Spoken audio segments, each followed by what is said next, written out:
In the vibrant heart of Kenya's wild savanna walks a giant scarred by loss. Baraka the rhino once had a family, but poachers stole them under the cover of night, leaving him wounded and alone. 6 months later, staring down a road that feels impossible, a fragile cub, abandoned, surrounded by the same hyena clan that feasted on Baraka's calf. In that moment, the broken giant makes a choice. Against every law of nature, predator and grazer form an unbreakable bond. Together, they must survive lions, drought, and the return of poachers. Witness a true story that defies science and redefines survival. This is not the tale of a rhino alone. This is the legend of a guardian. The guardian of the savanna, the tale of Baraka the rhino. In the golden grasslands of Kenya, the sun rises over the vast savanna. The land glows in soft amber light. Elephants march in slow formation toward the water. Gazelles flick their tails nervously as they graze. A chorus of birds fills the morning air, and far in the distance, the shadow of Mount Kilimanjaro cuts a proud figure against the sky. This is Amboseli, a land of giants, yet among them, one giant walks alone. His name is Baraka. Baraka is a black rhino. His massive body weighs more than a ton, his horn curved and scarred from battles long past. But it is not his size that tells his story. It is the limp in his stride, the old wound in his side. A bullet once tore through his flesh, fired by poachers who came for his horn. He survived, but not without cost. Once, Baraka was not alone. He was a father, a protector. His mate, his calf, they were his pride. But 6 months ago, everything was stolen from him. Poachers struck under the cover of night. By dawn, only silence remained. The earth still remembers his desperate cries, echoing into the savanna like thunder that never fades. Baraka's name means blessing in Swahili. Yet to him, it feels more like a curse. Day after day, he wanders the plains, a survivor in body, but a hollow shadow in spirit. But today, life places Baraka on a path he could never expect. A path that will test the very instincts shaped by creation. A path that will ask him to choose between survival and something far greater. It begins at the riverbed. The rains have failed, and the stream has thinned to little more than muddy pools. Baraka lowers his head to drink. His ears twitch. He hears a sound, a cry, faint, broken. Not the call of a bird, not the grunt of a warthog. This is different. It is the cry of the vulnerable. He follows the sound. And there, half hidden in the grass, lies a cheetah cub. Its spotted coat still fluffy, its eyes wide with fear. No more than a few months old, it is far too young to survive alone. Its mother is nowhere to be found. But Baraka is not the first to find the cub. Shadows slink closer. Yellow eyes flicker in the tall grass. Hyenas. A clan of 12. The same clan that once feasted on Baraka's own calf, months ago, when poachers left the body unguarded. The smell of fear draws them like a drumbeat, and their cruel laughter rises on the wind. The cub stumbles backward, tiny claws sinking into dust. It has no chance. The hyenas are hungry, relentless, and merciless. But between predator and prey, a giant stirs. Baraka steps forward. For a moment, instinct claws at him. He is no savior. He is a survivor. The natural order is clear. The cub is not his responsibility. To intervene is to risk his own life, to burn what little strength remains in his weary body. He should turn away. Yet his legs move on their own. Perhaps it is memory. Perhaps it is grief. Perhaps, in this fragile creature's eyes, Baraka sees the reflection of the calf he lost. Whatever the reason, the rhino lowers his head, pawing the earth. Dust swirls around him. The hyenas close in. They snarl, snap, test his resolve. But Baraka does not flinch. With a sudden burst of fury, he charges. The earth shakes beneath his weight. The hyenas scatter, leaping aside as his horn slices through the air. One is tossed into the dust. Another scrambles away with a yelp. The clan retreats to the shadows, circling but cautious now. Baraka bellows, his voice carrying across the plains. It is a sound of warning, of grief, of defiance. For the first time in months, he is not just a survivor, he is a protector once more. The cub presses close to Baraka's side, trembling but alive. Against every law of nature, predator and prey stand together beneath the morning sun. The hyenas linger at the edge of the grass, their laughter fading into uneasy silence. In this moment, the savanna itself seems to hold its breath. A broken giant has made a choice, and nothing will ever be the same again. The savanna settles into uneasy calm. The hyenas have melted back into the grass, but their yellow eyes still glow from a distance, watching, waiting. At the center of this fragile silence stands Baraka, and pressed against his shadow, the trembling cheetah cub. The cub peers up at the rhino with wide, uncertain eyes. It should be afraid. Every instinct tells it that the horned giant before it is a danger. But something is different. Something unspoken passes between them. The cub does not run. Instead, it curls closer, as though sensing safety in the shade of the scarred giant. Baraka shakes his head, snorts, and takes a step forward. His instinct is to leave. This tiny life is not his burden, but as he moves, the cub limps after him, awkward and determined, its small paws sinking into the dust. For a moment, Baraka pauses. He turns his head, and for reasons even the savanna cannot explain, he does not chase it away. Hour by hour, the cub keeps close. Wherever Baraka moves, toward the riverbed, into the acacia shade, the cub follows. Its legs are weak, its body thin with hunger, yet it refuses to be left behind. Baraka lowers his horn to graze. The cub mimics, pawing clumsily at the earth, as if copying the guardian before it. These small gestures, insignificant to the vast savanna, are seeds of a bond that no biologist has ever recorded. Watching from a distance is Dr. Amina Njoroge, a wildlife researcher who has spent years documenting rhino behavior. Through her binoculars, she cannot believe what she sees. Rhinos are solitary, territorial.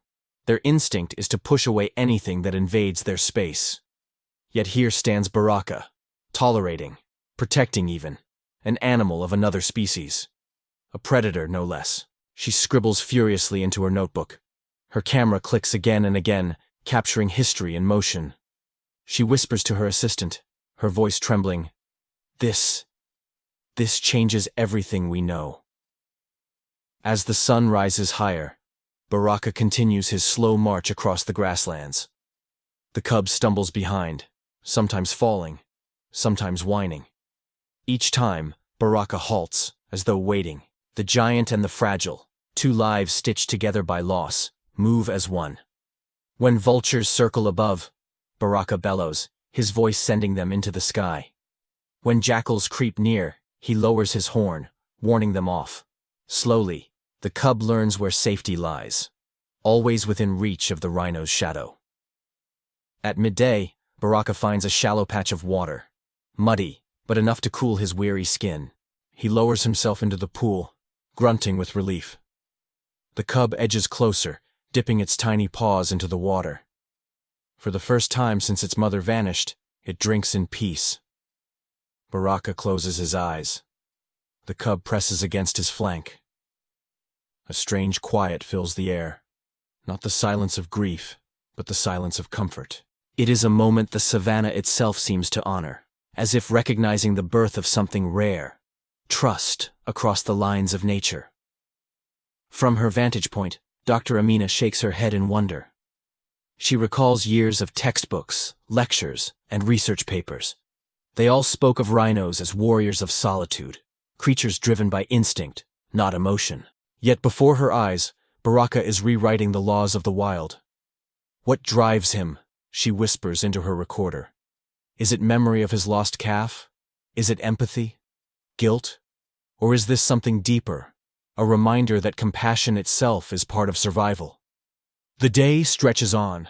The hyenas still circle from afar, their laughter a constant reminder that danger waits in the shadows. But for now, predator and prey walk together under the sun. A giant scarred by loss and a cub born into fragility. Their paths, once separate, have fused into one. And so, in the heart of the savanna, the legend begins. Not of dominance, not of conquest, but of guardianship. Baraka, The rhino who walks alone now walks with a shadow far smaller, but no less important. As dusk falls over the savanna, the shadows grow long. The cub nestles close to Baraka's side, its small body hidden beneath the curve of his belly. But the savanna is never quiet for long. A low growl breaks the air. From the tall grass, two lions emerge. Their golden coats shimmer in the fading light, their eyes fixed on the cub. To them, this fragile creature is an easy kill. But between predator and prey, Baraka rises like a wall of living stone. The lions circle, testing his resolve. They roar, their manes shaking with fury. The cub whimpers, pressing tighter against the giant's hide. Baraka lowers his head, his horn glinting in the last rays of sun. He snorts, digs his massive feet into the soil and charges. The lions leap aside, their roars fading as they vanish into the night. For now, the cub is safe. But each battle leaves Baraka weaker. His limp grows heavier.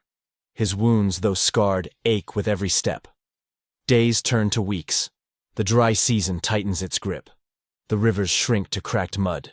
The air itself grows heavy with dust. Animals collapse in the shade, their ribs showing, their breath shallow. The savanna, vast and endless, becomes a furnace of suffering. For Baraka and the cub, survival means movement.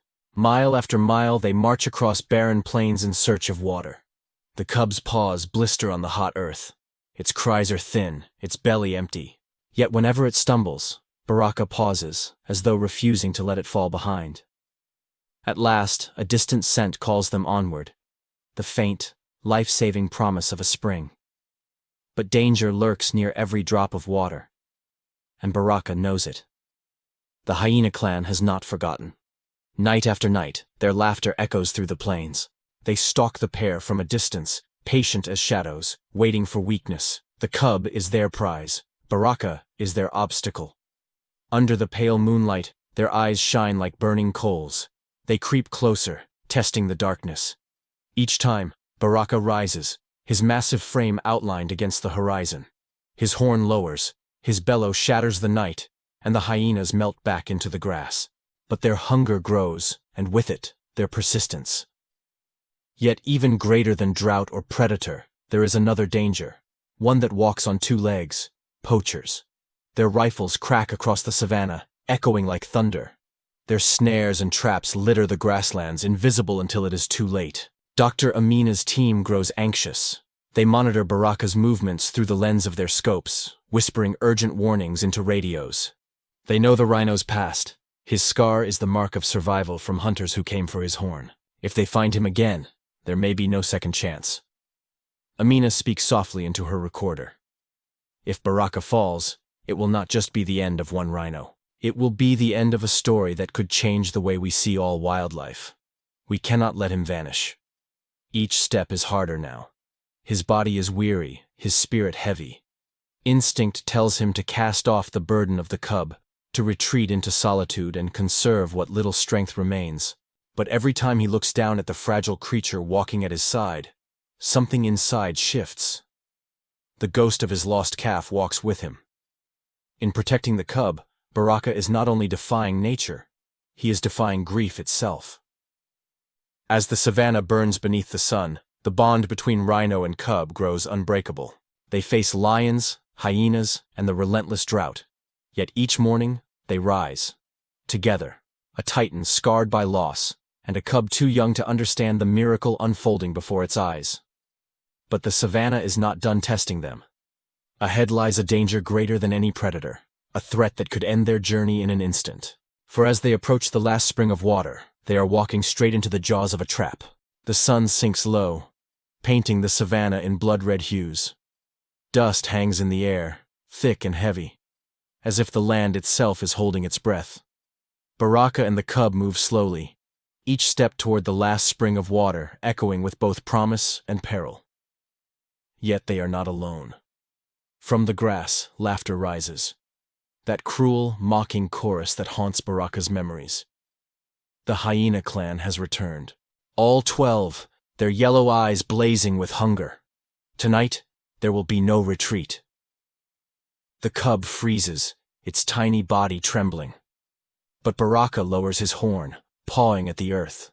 The scars on his hide tell the story of a fighter who has endured everything the Savanna could throw at him. And now, he faces the same clan that once feasted on his own calf. The hyenas circle, faster, tighter.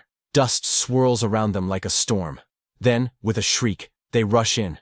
Baraka charges. The earth shakes. His horn slams into the lead hyena, tossing it high into the air. Another lunges at his flank, tearing open old wounds, but he does not falter. He swings his massive head, sending it sprawling.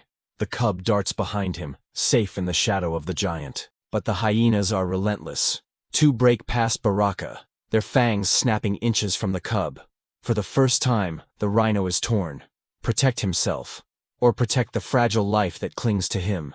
His muscles quiver, his breath comes ragged. His choice must be made in a heartbeat. With a roar of fury, Baraka pivots, not to save himself but to defend the cub. His horn strikes true, and a hyena crumples into the dust. The other flees, yelping into the night. The clan hesitates. They see it now. This is not prey. This is not just a wounded giant clinging to survival. This is a guardian. But the matriarch will not yield. Scarred and ruthless, she lunges straight for Baraka's throat. Her jaws clamp down, teeth sinking deep. The rhino staggers. For a moment the world tilts, the cub squeals, and it seems the Savanna has chosen its victor. Then, against every law of nature, the cub fights back. With all its strength, it kicks. Its hooves strike the matriarch's face. She reels, loosening her grip. In that single breath, Baraka surges upward, his horn slashing through the air. The matriarch is hurled aside, defeated. The clan scatters, their laughter broken into screams. The Savanna falls silent once more. Baraka, trembling and bloodied, stands tall. His chest heaves, his body sways. But he does not fall. Beside him, the cub presses close, wide eyes gleaming with trust. Dr. Amina, hidden in the brush, lowers her camera with tears in her eyes. Her voice shakes as she whispers, "I have studied wildlife all my life, but never, never have I seen anything like this. This is not instinct. This is not survival. This is family."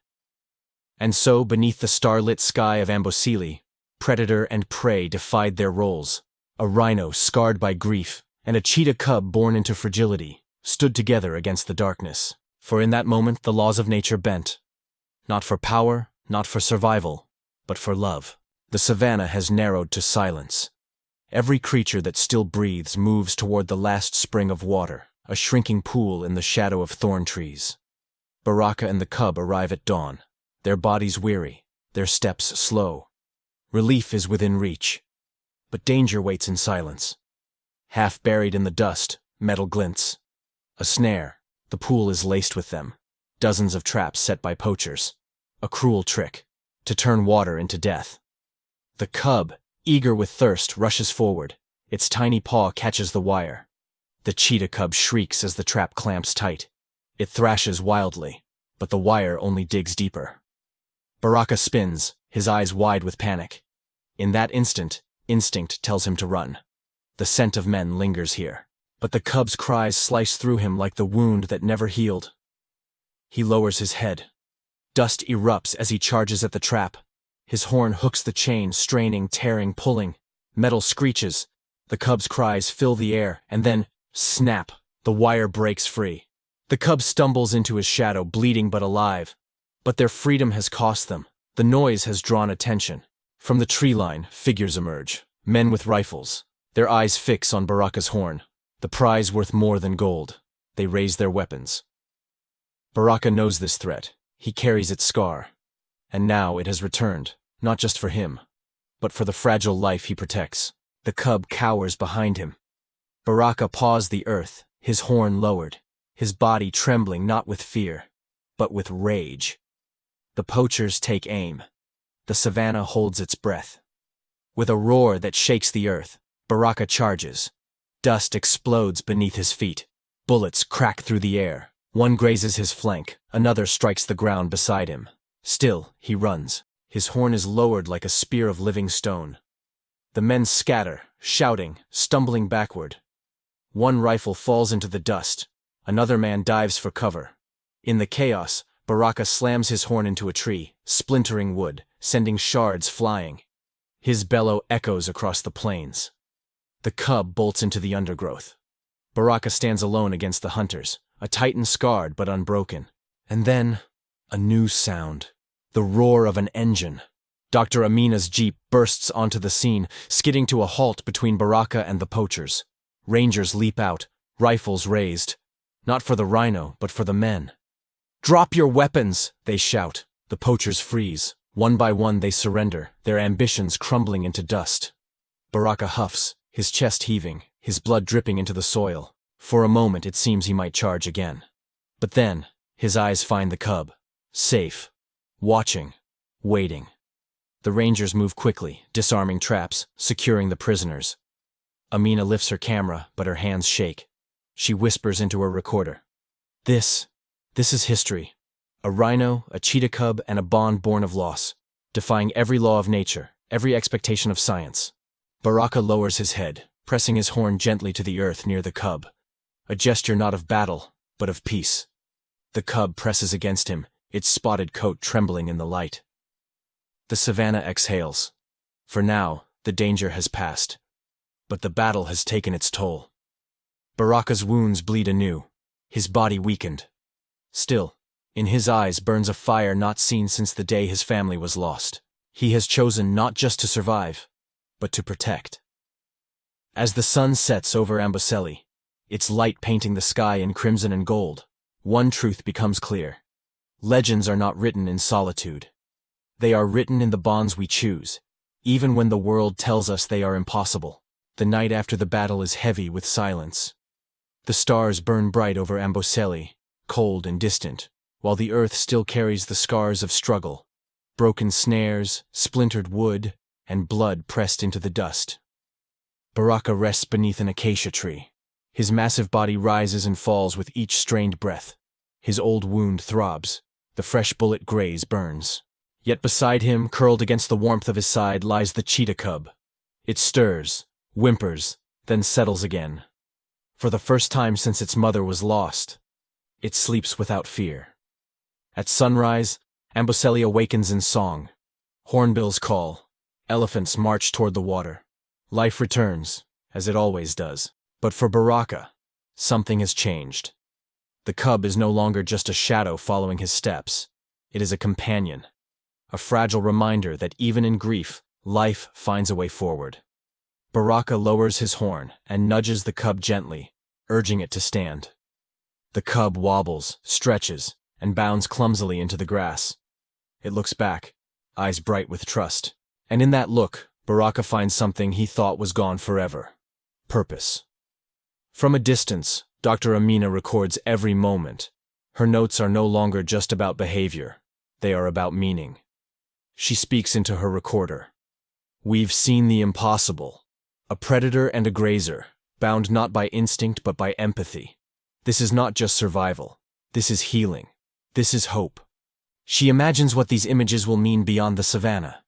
In lecture halls, in conservation meetings, in the hearts of children who will see them for the first time. Baraka is no longer just a rhino.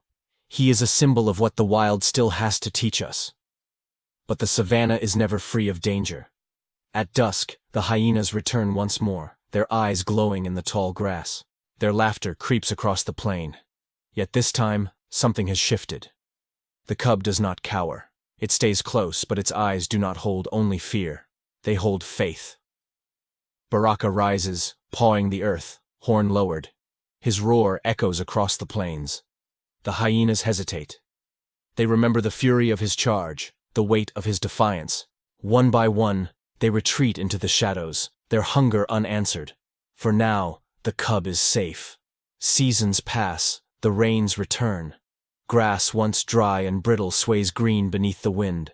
Amboseli breathes again, and across its vast plains walk two figures, one scarred and colossal, the other small and spotted, growing stronger by the day. The cheetah cub learns to hunt, its body lean and swift. Yet even as it finds its own place in the savannah, it never strays far from Baraka. Predator and grazer, bonded by loss, walk together not as enemies, but as family. Dr. Amina's story of Baraka spreads across the world. Scientists debate it. Children marvel at it. Conservationists point to it as proof of something they've always believed, that animals are more than instinct. They are capable of compassion, of grief, of choices that echo the deepest truths of life itself. And through it all, Baraka remains. Scarred, weary, yet unbroken. A guardian not only of a cub, but of an idea. That survival is not the only measure of life. That even in the harshest places on earth, compassion can bloom. As the sun sets once more over Amboseli, the sky burns with fire and gold. Baraka stands tall on a ridge, the cub at his side. Together, they look out over the grasslands, vast, untamed, eternal. Baraka's name means blessing, and now, at last, he wears it not as a curse, but as truth. For in protecting another, he has found healing for himself. And in doing so, he has gifted the world a story that will outlive them both. This is the legacy of Baraka, the guardian of the Savanna.